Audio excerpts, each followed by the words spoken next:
Good morning students. आज मैं आपका हिंदी टीचर हूं और मैं आज आप लोगों को हिंदी के विषय में पढ़ाऊंगा। तो बच्चों, आज की दिनांक कौन सा है? आज शाबाश, आज है 23 मार्च 2023। बच्चों, आज हम जो पढ़ने जा रहे हैं, शायद आपने उसके विषय में पढ़ा होगा या नहीं भी पढ़ा होगा, तो मैं उसको आपको अच्छे से डिफाइन करके पढ़ाऊंगा। तो मैं सबसे पहले आप लोगों से कुछ प्रश्न पूछना चाह रहा हूं। बच्चों, हम अपने पर्यावरण को हरा भरा रखने के लिए क्या करते हैं? हम ऐसा क्या काम करते हैं जिससे हमारा वातावरण हरा भरा रहे? शाबाश, बहुत अच्छे। हम अपने वातावरण को हरा भरा रखने के लिए पेड़ पौधे लगाते हैं। आपने बताया पेड़ पौधे। अच्छा, अब बताइए कि इन पेड़ पौधों पर जो भी जीव रहते हैं, खास करके पेड़ पौधों पर रहने वाले जीवों को हम क्या कहते हैं? शाबाश, बहुत अच्छे। हम उनको पक्षी कहते हैं। क्या कहते हैं? पक्षी कहते हैं। पेड़ पौधों पर रहने वाले जीवों को पक्षी कहा जाता है। पक्षी ही एक ऐसे प्राणी हैं जो पेड़ पौधों पर आराम से रात्रि बिता सकते हैं। अच्छा बच्चों, ये बताइए कि पक्षी उड़ते कहाँ पर हैं? शाबाश, पक्षी जो हैं वो आकाश में उड़ते हैं। बहुत अच्छे। आपने जैसा कि बताया कि पक्षी आकाश में उड़ते हैं, आकाश में उड़ते हैं। अच्छा, अब आप ये बताइए कि पक्षी आकाश में उड़ते हैं तो आकाश बंद होता है या खुला होता है? बहुत अच्छे, शाबाश। आकाश जो होता है वो खुला होता है। आकाश कहीं से भी बंद नहीं है, वो चारों दिशाओं से आकाश खुला होता है। तो हमारी जो आज की कविता है, हम पंछी उन्मुक्त गगन के, यहाँ पे आकाश का एक पर्यायवाची शब्द होता है गगन। हम गगन को आकाश भी कहते हैं। और खुला हुआ, खुलने का मतलब होता है कि उन्मुक्त, जो कि चारों तरफ से मुक्त हो, उसे हम उन्मुक्त कहते हैं। तो आज का जो हमारा कविता का विषय है वह है कि हम पंछी उन्मुक्त गगन के, हम पंछी उन्मुक्त गगन के। बच्चों, सबसे पहले हम इस कविता का आदर्श वाचन करेंगे। आदर्श वाचन में आप लोग अपने किताब को खोल करके मेरे द्वारा पढ़े उच्चारित किए गए शब्दों को किताब से मिलाते हुए पढ़ेंगे। तो बच्चों, किताब खोल लीजिए अपनी, मैं इसका आदर्श वाचन कर रहा हूँ। हम पंछी उन्मुक्त गगन के, पिंजर बद्ध न गा पाएंगे, कनक तीलियों से टकरा कर पुलकित पंख टूट जाएंगे। हम बहता जल पीने वाले मर जाएंगे भूखों प्यासे, हम बहता जल पीने वाले मर जाएंगे भूखे प्यासे। कहीं भली है कटुक निबोरी, कनक कटोरी की मैदा से, स्वर्ण श्रृंखला के बंधन में अपनी गति उड़ान सब भूले, स्वर्ण श्रृंखला के बंधन में अपनी गति उड़ान सब भूले।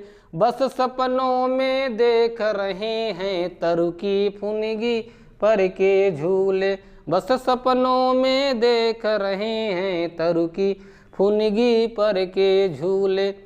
ऐसे थे अरमान की उड़ते, ऐसे थे अरमान की उड़ते, नीले नभ की सीमा पाने, नीड़न दो चाहे टहनी का, आश्रय छिन्न भिन्न कर डालो, लौकिक पंख दिए हैं तो आकुल उड़ान में विघ्न न डालो। तो बच्चों, ये हमारी आज की कविता थी, हम पंछी उन्मुक्त गगन के, हम पंछी उन्मुक्त गगन के। और इसके जो अंतिम शब्द आता है वह विघ्न न डालो, विघ्न न डालो। अब इसके हम थोड़ा सा संदर्भ और प्रसंग देख लेते हैं, इसकी व्याख्या देख लेते हैं। सबसे पहले हम इसके संदर्भ देखते हैं। संदर्भ का अर्थ होता है कि प्रस्तुत पंक्तियां कहाँ से ली गई हैं। जो हमने कविता पढ़ी है ये कहाँ से लिया गया है और इसको लिखा किसने है। तो ये पंक्तियां हमारी पाठ्य पुस्तक मंजरी के हम पंछी उन्मुक्त गगन के नामक पाठ से लिया गया है। इसके रचयिता, इसके कवि शिवमंगल सिंह सुमन जी हैं। मुख्यतः संदर्भ में हम यही देखते हैं कि कहाँ से लिया गया है और किसने लिखा है। इसके बाद हम इसकी प्रसंग की व्याख्या करते हैं। प्रसंग का मतलब होता है बच्चों कि इस प्रस्तुत कविता में ऐसी क्या चीज़ें कही गई हैं, उसका एक सारांश कि उसमें कवि क्या कहना चाह रहा है। तो इसमें शिवमंगल सिंह सुमन जी ये कहना चाह रहे हैं कि एक पक्षी है, वह जो है वह ऐसा प्रार्थना करता है, ऐसा निवेदन करता है कि हमें अगर भगवान ने पंख दिए हैं तो हमें उड़ने दिया जाए, मुझे पिंजरे में बंद करके न पाला जाए, चाहे आप मुझे सोने की कटोरी में ही खाना न खिलाओ, लेकिन मुझे उड़ने दो, मैं उड़ करके स्वतंत्र रहूँगा तो मुझे ज़्यादा खुश रहूँगा। अब हम इसके अर्थ देख लेते हैं। हम पंछी उन्मुक्त गगन के, इसकी व्याख्या देख लेते हैं हम।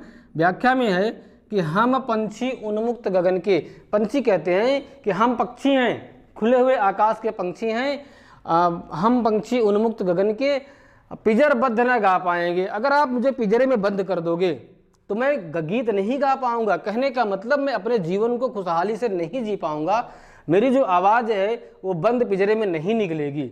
और वो कह रहे हैं कि कनक तीलियों से टकराकर, आप मुझे सोने के पिंजरे में बंद करेंगे तो उससे टकराकर मेरे जो पुलकित पंख हैं, मेरे खिले हुए पंख हैं, वो टूट जाएंगे। ऐसा वो कह रहे हैं कि हमें जो है आप पिंजरे में कैद मत कीजिए, मुझे खुला स्वतंत्र छोड़ दीजिए। अगली पंक्तियाँ इस कविता में आती है कि हम बहता जल पीने वाले, हम ऐसे पक्षी हैं जो नदियों में, तालाबों में बहते हुए जल को पीने वाले हैं। हम बहता जल पीने वाले भूखे प्यासे मर जाएंगे। अगर आप हमें एक कैद कर लेंगे तो हम भूख से और प्यास से तड़प करके मर जाएंगे, इसलिए आप हमें स्वतंत्र रखिए। कहीं भली है कटुक निबौरी, निबौरी होता है नीम का कड़वा फल होता है, वो नीम का जो कड़वा फल होता है उसको निबौरी बोलते हैं। वो कह रहे हैं कि कहीं भली है कटुक निबौरी, एक कड़वी निबौरी, नीम की निबौरी हमारे लिए भली है। कनक कटोरी की मैदा से, सोने की कटोरी में अगर आप मुझे मैदा खिलाओगे तो उससे बढ़िया है कि हम नीम की कड़वा फल खाएं, इसलिए मुझे आप स्वतंत्र छोड़ दो। ऐसा उनको वैसा वो प्रार्थना करते हैं, ऐसा वो अपना इजहार करते हैं। और कहते हैं कि स्वर्ण श्रृंखला के बंधन में, स्वर्ण श्रृंखला किसे कहा गया है कि महलों में अगर आप पक्षी को कैद करेंगे तो वह एक इंसान के लिए एक स्वर्ण की तरह होता है। वो कह रहे हैं कि ये जो आपका स्वर्ण की श्रृंखला है, जो कड़ियाँ हैं, इसमें हम नहीं जी पाएंगे। स्वर्ण श्रृंखला के बंधन में हम अपनी गति उड़ान सब भूले, हमारी जो गति है, हमारी उड़ान है, अगर पिंजरे में कैद रहेंगे तो उसको हम भूल जाएंगे, हम भूल चुके हैं उसको, इसलिए हमें कैद मत कीजिए।